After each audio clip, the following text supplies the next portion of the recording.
Hello friend, welcome back to my YouTube channel. आज हम लोग इस वीडियो में कक्षा 10वीं यानी कि फिजिक्स भौतिकी जो है उसका फर्स्ट चैप्टर प्रकाश का परिवर्तन का हम लोग आज इस वीडियो में अति लघु उत्तरीय प्रश्न को देखेंगे। तो आइए चलिए शुरू करते हैं।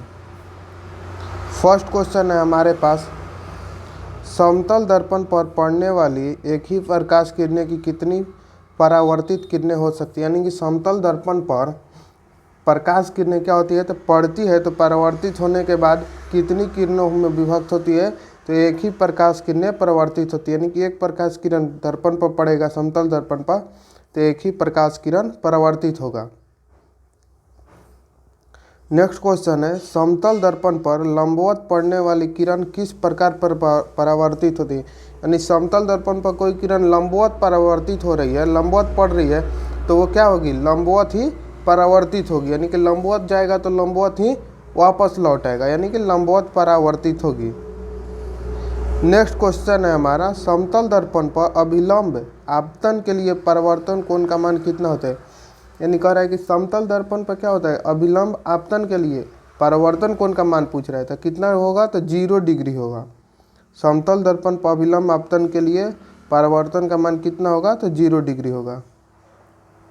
नेक्स्ट है, प्रकाश के परावर्तन के कितने नियम है। तो प्रकाश के परावर्तन के कितने नियम है, तो प्रकाश के परावर्तन के 2 नियम है। समतल दर्पण में वस्तु दूरी और प्रतिबिंब दूरी में क्या संबंध है। तो समतल दर्पण में वस्तु दूरी और प्रतिबिंब दूरी क्या होता है, तो दोनों समान होता है। किसमें, तो समतल दर्पण में वस्तु दूरी और प्रतिबिंब दूरी दोनों समान होता है। नेक्स्ट है, गोलीय दर्पण कितने प्रकार के होते हैं, उनके नाम लिखे। तो गोलीय दर्पण 2 प्रकार के होते हैं, अवतल दर्पण और उत्तल दर्पण। अवतल दर्पण, उत्तल दर्पण। नेक्स्ट है, गोलीय दर्पण का मुख्य अक्ष क्या है। तो गोलीय दर्पण के ध्रुव और वक्रता केंद्र को मिलाने वाली रेखा को हम क्या कहते हैं, तो मुख्य अक्ष कहते हैं। अवतल दर्पण की फोकस की परिभाषा दे। अवतल दर्पण की फोकस की परिभाषा पूछ रहा है। तो अवतल दर्पण में प्रधान अक्ष के समांतर चलने वाली प्रकाश की किरण दर्पण से परावर्तित होने के बाद प्रधान अक्ष के जिस बिंदु पर काटती है उस बिंदु उसका मुख्य फोकस कहलाता है। यानी कि कोई दर्पण है, अवतल दर्पण, कोई अवतल दर्पण है, यहाँ प्रधान अक्ष हो गया, यहाँ से कोई मुख्य फोकस आ रहा है ना, तो यहाँ क्या होगा, ये समांतर आएगा तो कहाँ से गुजरेगा, फोकस से गुजरेगा। और ये क्या हो गया, केंद्र, ये हो गया केंद्र, और यहाँ से हो गया ये हमारा मुख्य फोकस। नेक्स्ट क्वेश्चन है, गोलीय दर्पण की फोकस दूरी f और वक्रता त्रिज्या r में क्या संबंध है। यानी कह रहा है कि फोकस दूरी और वक्रता त्रिज्या में क्या संबंध है। तो फोकस दूरी जो होता है ना, वक्रता त्रिज्या के क्या होता है, आधी होती है। यानी कि f बराबर r/2 या 2f बराबर r। नेक्स्ट है, एक दर्पण का नाम बताइए जो किसी वस्तु का सीधा और आवर्धित प्रतिबिंब दे सके। यानी ऐसे दर्पण का नाम बताना है जो सीधा बनाता हो और आवर्धित प्रतिबिंब बनाता हो। तो कौन सा दर्पण होगा, अवतल दर्पण।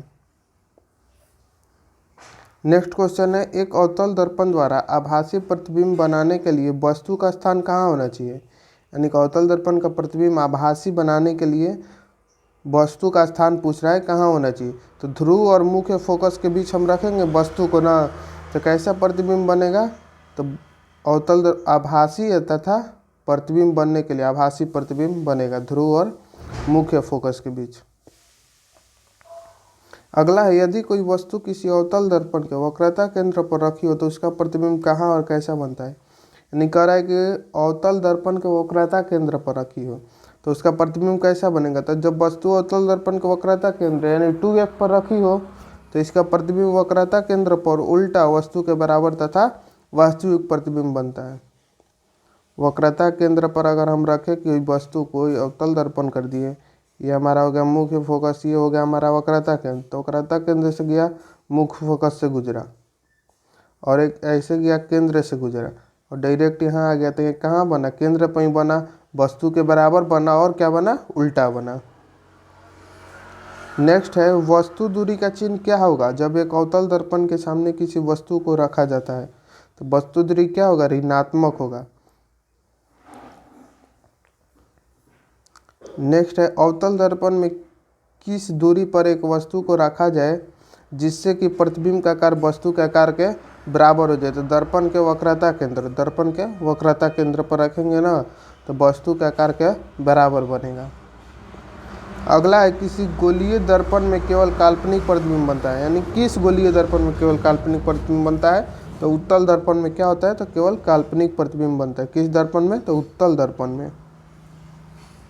अगला क्वेश्चन है क्या एक उत्तल दर्पण किसी वस्तु का वास्तविक प्रतिबिंब बना सकता है। नहीं, उत्तल दर्पण वास्तविक प्रतिबिंब नहीं बना सकता है। नेक्स्ट है एक उत्तल दर्पण की फोकस दूरी f = -15 सेंटीमीटर है। यह अवतल दर्पण है या उत्तल दर्पण है, बताना है। तो ये क्या है, तो अवतल दर्पण है। क्यों, क्योंकि इसका फोकस जो है वो माइनस में है, प्लस में दिया रहता तो उत्तल दर्पण होता। नेक्स्ट है गोलीय दर्पण का आवर्धन की परिभाषा देता। आवर्धन बराबर क्या होता है, प्रतिबिंब की ऊंचाई और वस्तु की ऊंचाई का अनुपात को क्या कहते हैं, आवर्धन हम कहते हैं। नेक्स्ट है आवर्धन नियम का ऋणात्मक मान। आवर्धन नियम का ऋणात्मक मान क्या बताता है, तो आवर्धन नियम का ऋणात्मक मान वस्तु का प्रतिबिंब उल्टा तथा वास्तविक को बताता है। यानी कि आवर्धन नियम क्या बताता है, तो वस्तु क्या है, तो वस्तु ऋणात्मक दूरी है और वस्तु का प्रतिबिंब उल्टा तथा वास्तविक बनाता है। अगला क्वेश्चन है एक गोलीय दर्पण की वक्रता त्रिज्या 20 सेंटीमीटर है, इसकी फोकस दूरी कितनी होगी। यानी कह रहा है गोलीय दर्पण की वक्रता त्रिज्या 20 सेंटीमीटर, यानी कि हमारा r कितना दिया हुआ है, 20 सेंटीमीटर, और f पूछ रहा है। तो f बराबर क्या होता है, f बराबर r/2। तो f हो गया, r के जगह पर हम रखे 20 बट्टा में 2, काटेंगे इसको, कितना होगा, 10 सेंटीमीटर हमारा आंसर होगा। नेक्स्ट है उत्तल दर्पण के एक उपयोग को लिखो। तो उत्तल दर्पण का एक उपयोग है क्या है, तो साइड मिरर के रूप में, साइड मिरर, गाड़ी के साइड मिरर के रूप में जो उपयोग होता है कौन सा दर्पण होता है, उत्तल दर्पण। नेक्स्ट है उस उत्तल दर्पण की फोकस दूरी ज्ञात करें जिसकी वक्रता त्रिज्या कितनी है, 32 सेंटीमीटर है। यानी कि वक्रता त्रिज्या यानी कि r बराबर कितना दिया, 32 सेंटीमीटर। f पूछ रहा है, f वाट हो गया हमारा, तो r का मान रखेंगे 32 बटा 2 करेंगे, कितना आएगा हमारा 16 आंसर आएगा। नेक्स्ट है काल्पनिक प्रतिबिंब से आप क्या समझते हैं।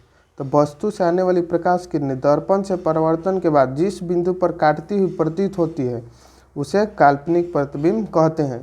क्या कर रहा है, वस्तु से आने वाली प्रतिबिंब, यानी कोई कहीं से वस्तु से आ रही है प्रकाश की किरणें, दर्पण से परावर्तन के बाद जिस बिंदु पर काटती है या काटती हुई प्रतीत होती है उसे काल्पनिक प्रतिबिंब कहते हैं। अगला है समतल दर्पण में आवर्धन नियम +1 का क्या अर्थ है। तो प्लस चिन्ह सीधा प्रतिबिंब को दर्शाता है और यह बताता है कि प्रतिबिंब की ऊंचाई वस्तु की ऊंचाई के बराबर है। नेक्स्ट है एक गोलीय दर्पण जिसका वक्रता केंद्र C है पर एक किरण ABC आपतित होती है, यह किरण किस दिशा में परिवर्तित होगी, तो उसी दिशा में वापस लौट जाएगी। नेक्स्ट है अवतल दर्पण के कोई दो उपयोग लिखे। तो एक होता है हजामती दर्पण के रूप में और दूसरा होता है वाहनों के हेडलाइट के रूप में। टोटल ऑब्जेक्ट हमारा जो था अति लघु उत्तरीय प्रश्न वो खत्म होता है। अब हम नेक्स्ट वीडियो में लघु उत्तरीय प्रश्नों को करेंगे। भारतीय भवन का ये सब सारा क्वेश्चन है, इसलिए आप इसको नोट डाउन करके याद कर लें। मिलते हैं नेक्स्ट वीडियो में, तब तक के लिए जय हिंद।